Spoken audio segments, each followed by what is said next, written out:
Welcome back to Let's Do 2020 and a week of vice presidential news. This week, Joe Biden picked Kamala Harris as his running mate, making her the first Black woman and first Asian American to join a major party ticket. Maybe not what Trump had in mind. The Trump campaign immediately came out swinging against the Biden-Harris ticket. In a speech on Thursday, Vice President Mike Pence threw down his gauntlet. Senator Kamala Harris said she would change the dietary guidelines of this country to reduce the amount of red meat Americans can eat. Well, I've got some red meat for you. We're not going to let Joe Biden and Kamala Harris cut America's meat. Something must be going on with the Republican food supply. Wonder if Sean Spicer ever figured out his beef with Dippin' Dots. So now Kamala and Joe are running, but the mail isn't, thanks to Trump's Gestampo. But it should be no surprise that Trump hates everything to do with the USPS. It's boring, it's reliable, and the only things he ever gets sent are AARP magazines and subpoenas. Plus, I hear he's jealous that only one of them has a reputation for actually delivering. And it definitely doesn't help that Louis DeJoy, top Republican donor and new guy in charge of the USPS, owns stock in companies that compete directly with the post office.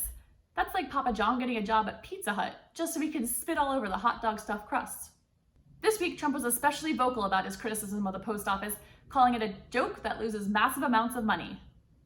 Trump's constantly saying that mail-in voting will lead to massive amounts of election fraud and ballot stealing, so it should be no surprise that this week he and Melania both requested their mail-in ballots for Florida. And we should be worried Republicans are actively trying to undermine this election. Before you know it, we're going to have to start making human chains around the post office, also known as the line.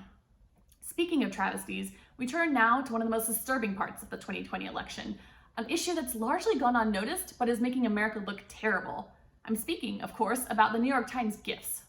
What is this, a megaphone for Dr. Seuss? And this, are you trying to make me feel like it's 2000 and I'm reading about Bush v. Gore? Are you kidding me? Are you trying to promote a newsletter or MySpace page? This looks like something you'd find on the website for a 2-star haunted house. This one? This is Microsoft Paint level terrible.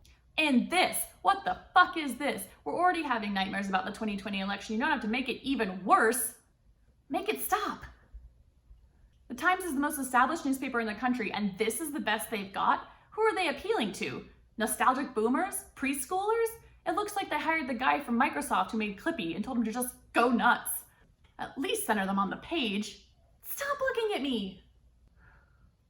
In other news, the Democratic Convention is this week and features speakers such as Bernie Sanders, Michelle Obama, and AOC.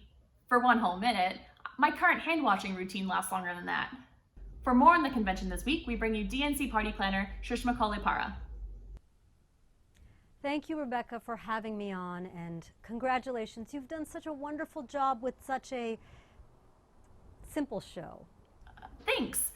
You seem frustrated. Yeah, the year that I make the transition from planning weddings to planning conventions, everyone goes online. I already ordered 2 metric tons of red, white, and blue bunting back in April. Yikes. Well, now that it's remote, how are preparations going for the Democratic National Convention? I will say it's been difficult, but like I tell my clients, you must be willing to adjust. And Democrats especially will have to make adjustments. Why do you say that? Well, it's just the Democrats want so many things like health care, Social Security, human rights, a stable milk substitute for their morning coffee. It's so much easier to plan Republican parties. You just order Chick-fil-A and everyone goes Charlton Heston. Bang, bang. So you've planned parties for both parties? Well, you know this. Politics is not a love marriage. It's an arranged marriage. Like Joe and Kamala? Well, Joe and Kamala seem good together. They will learn to love each other. But I must say, Kamala will need to make adjustments for her running mate.